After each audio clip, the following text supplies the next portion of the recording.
last vote to happen before it lands on President Biden's desk. Are you happy with some of the changes, and is there anything else you'd like to see changed before it goes to President Biden? We can't even call this a COVID-19 relief package. I mean, this is a $2 trillion spending spree, basically.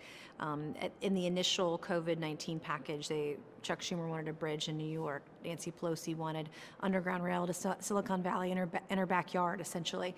Only 1% of the relief went to vaccination programs. 9% went to actual COVID relief.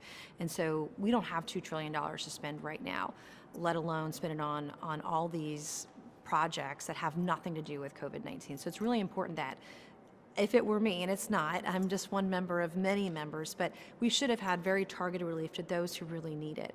Our unemployment rate was just announced last Friday at just over 6% nationally in the middle of the pandemic. And I think that's that's a great achievement of where we are right now. And so the relief should really be to those who need it most.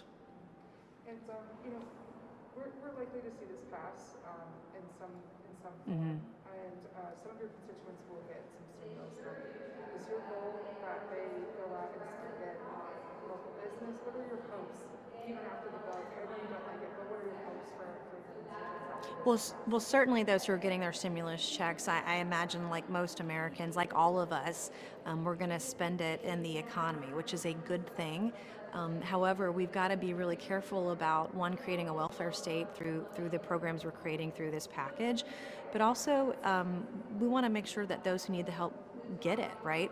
But the other thing that we don't want to do is we don't want to incentivize continued unemployment. And what this package does, there are loopholes where people who could quit their job, get their stimulus check, work part-time, and still get unemployment. So they can they can make more money on unemployment than actually going back to work full-time. So we've got to incentivize and reward the good actors, those who are being productive members of society, and those folks too. And what would you like to see brought up next? I mean, a lot of people are talking about a possible bipartisan effort for infrastructure. We have talked about immigration. What's the next big bill you'd like to see put on the floor? For me and for South Carolina's 1st Congressional District, transportation infrastructure is one of our #1 issues that we have. And I sit on the Transportation Infrastructure Committee, and we're going to be working on a package together, Democrats and Republicans alike. But one of the issues we're going to have, as we always do when these packages come through, are how do we pay for it?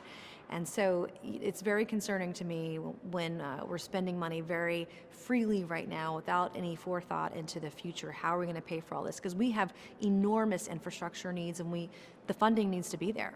That was actually my next question, so great job Yeah. being prescient.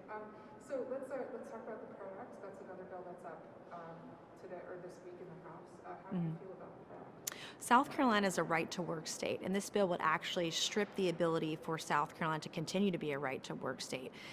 We need to put American workers and businesses first, and this bill doesn't do that. I'll be voting against it, and we'll put a statement out tonight when that vote happens.